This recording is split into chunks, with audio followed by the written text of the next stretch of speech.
President and CEO of Hitachi, good friends Navika and Ravi Shankar, ladies and gentlemen. I'm afraid I will have to be very brief because not only Parliament is on, I have to reply the questions in the Parliament also. Only 4 questions today. And my officers are waiting for a briefing if I was reluctant to come. I'm very happy that Hitachi is organizing this social innovation forum in Delhi. Why India's story is important in the context of digital transformation of the world.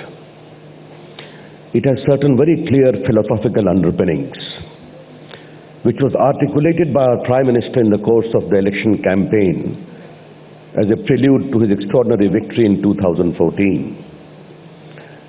He coined a slogan, very innovative, IT plus IT is equal to IT. India's talent plus information technology is equal to India tomorrow. That's the vision we have to work on. And the sheer metamorphosis I am witnessing myself in India, powered by digital technology, is truly a breathtaking story. The second philosophical underpinning is a larger question of commitment for an empowered India. We missed the industrial revolution for a variety of reasons. We were under foreign domination and many other considerations. We missed the entrepreneurial revolution which swept the world in the 60s, the 70s, 80s and 90s because of too much of state control. We don't want to miss the digital revolution. We want to become leaders in that. That is the important philosophical concept we need to understand. Digital India basically has 3 components. 1, it is inclusive, available for 1.25 billion plus Indians. 2,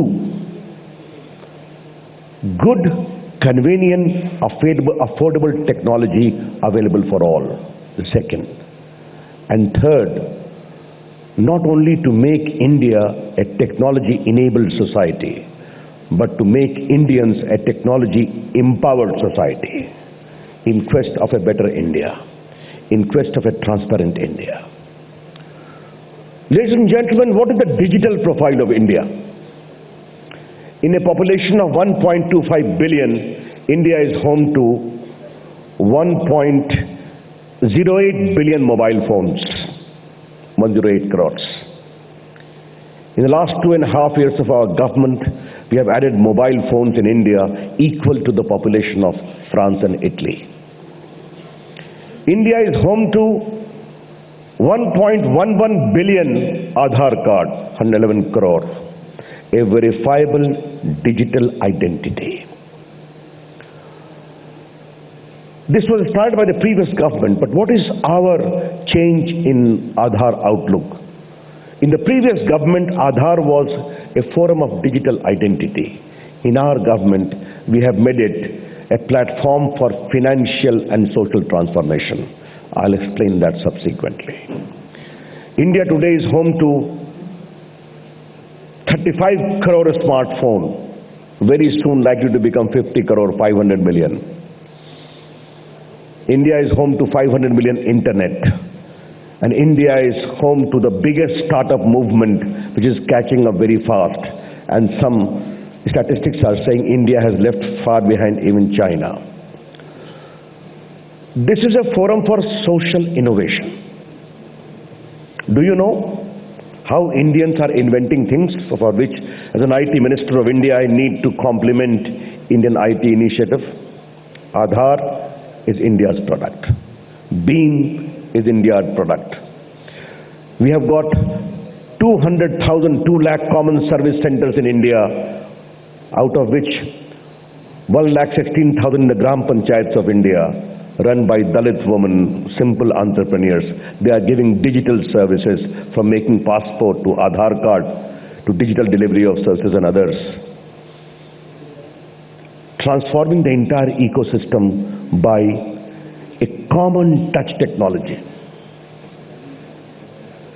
Digital India, Make in India, Skill India, Startup India, Stand Up India, all working in unison to make India a truly empowered society. I just talked about that we have got 108 crore mobile phones in India. The Prime Minister asked me, Ravi, how many of them are manufactured in India? The number was very, very pessimistic. Nokia has closed down in Tamil Nadu. Then we started pushing it, making India a big destination of electronic manufacturing investment. In the previous government, only 11,000 crore worth of proposal has come. In the last 2.5 years, 1,26,000 crore worth proposals have come. And I'm very happy to inform this audience, in the last 1.5 years, 72 mobile manufacturing companies have come to India. 42 are manufacturing mobile and 30 are making component. And Navika will be happy to know that Noida and Greater Noida are emerging as a big hub of mobile manufacturing. About 15 factories have come there. Even Chinese factories are coming. And reports are coming in Chinese media, what is happening, my companies are going to India. That is how we do it. But what is the larger concept? The larger concept is to make digital connect available for poor people. Digital India is designed to bridge the digital divide between digital haves and digital have-nots. I'm not talking of the educated and uneducated. There is a big digital divide, and therefore, what position we have articulated on a global level? Internet is one of the finest creations of human mind, but it must be available for all. And if internet to become global, must have the linkage with the local ideas, the local innovation, the local initiative must find reflected on this platform too. Therefore, we in India are absolutely against any kind of neo-imperialism emerging in the quest of internet control. It has to be available for all, for the whole world. That's how we see it. And there I see enormous scope for Indian and Chinese companies Japanese companies to work together.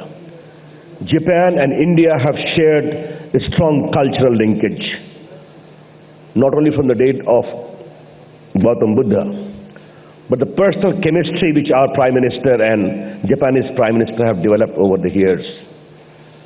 When our Prime Minister goes to Japan, Japanese Prime Minister takes him to the famous Buddha temple.